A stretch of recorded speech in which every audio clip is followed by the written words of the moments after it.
Baba often recalled about his guru, who had asked him for a dakshina of 2 paise, and when he gladly gave it, his guru became very happy and suffused him with the exuberance of self-realization. The 2 paise were Shraddha and Saburi, Baba's philosophical touchstones.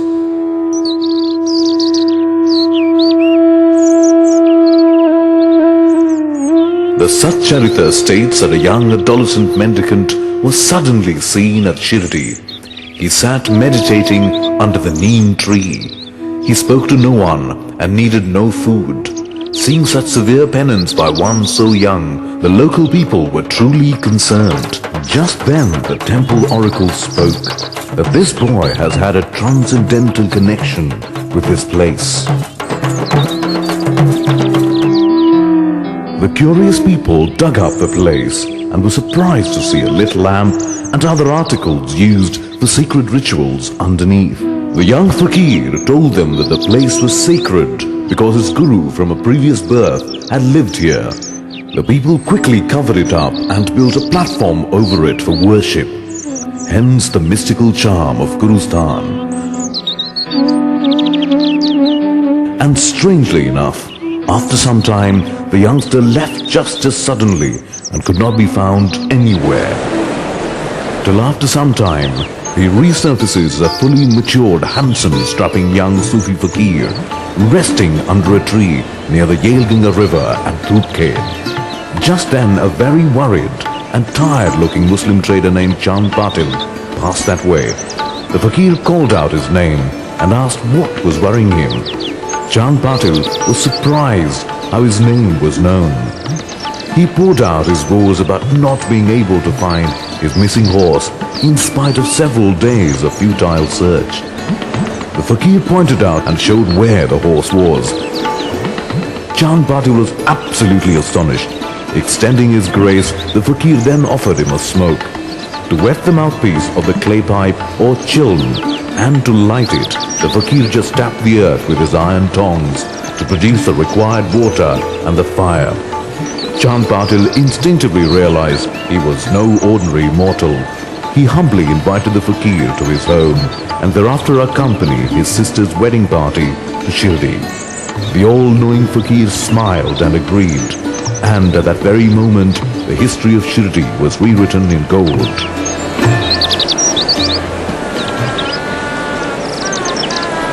As the procession wended its way to Shirdi, a towering spiritual master stepped into world view.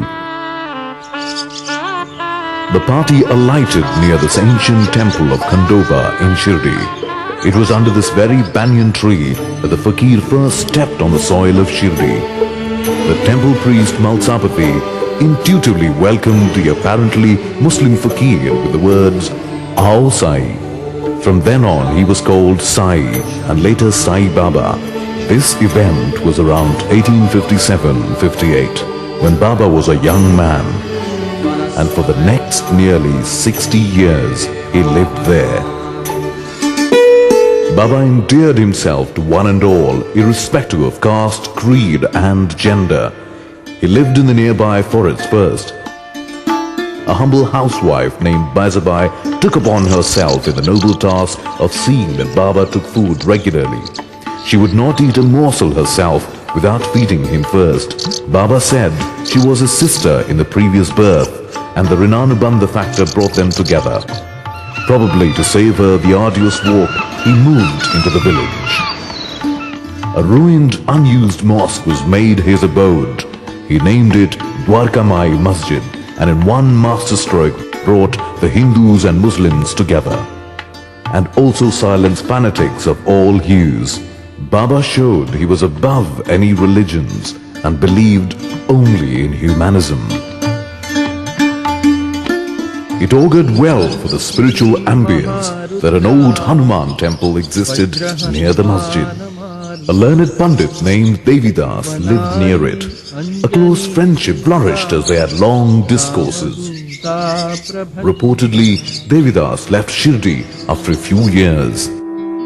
Baba lit the sacred fire or dhuni with his yogic powers at Dwarka Mai Masjid, which burns even now.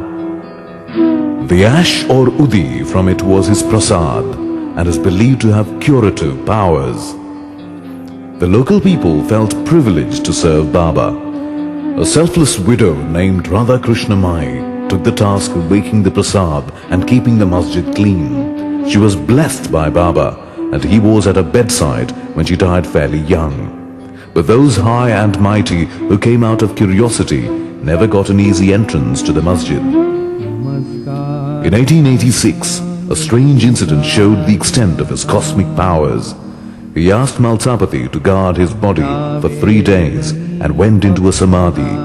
His body lay totally lifeless. The people spoke in hushed tones about burial plans, but the priest kept them at bay.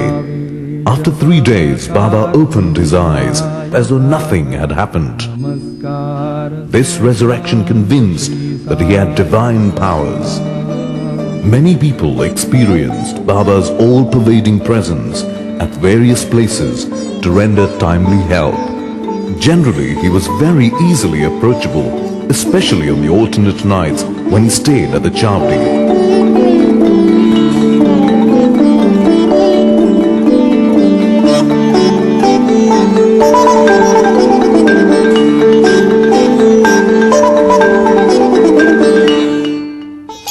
Baba forged unity through celebrations like the Ram Navami and Urs held jointly.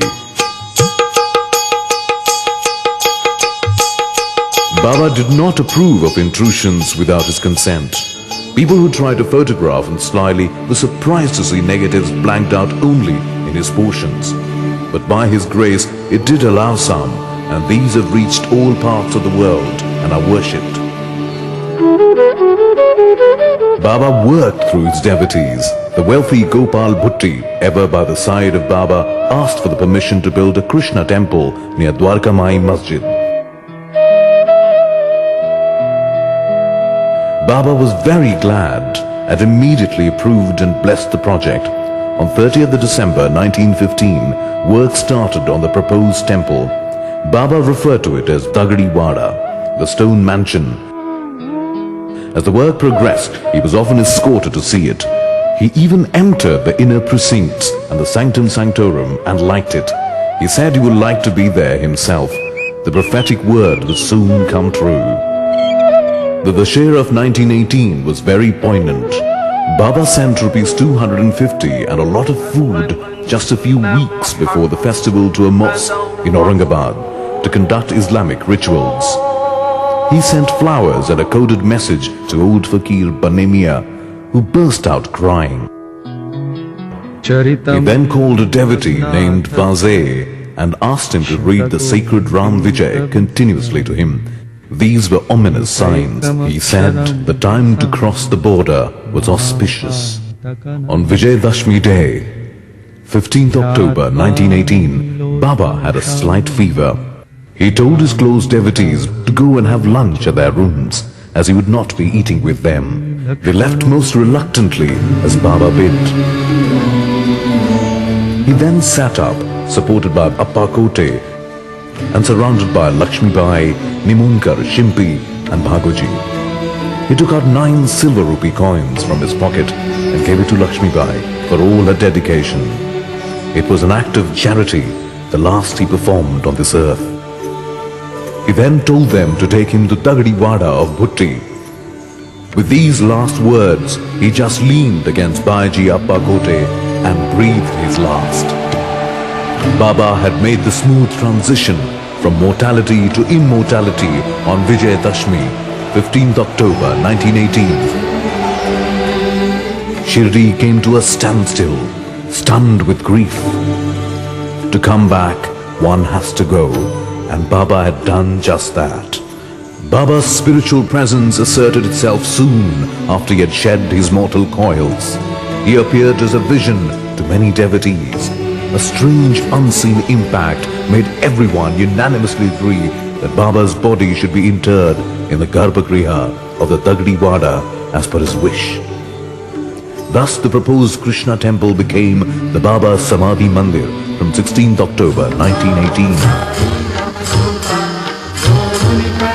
चरणी तेरी तो माथा Thus, the little boy who set out in search of God turned out to be God himself. The very home he was born in at Pathri commemorated his homecoming with a beautiful temple on his 81st Samadhi in 1999.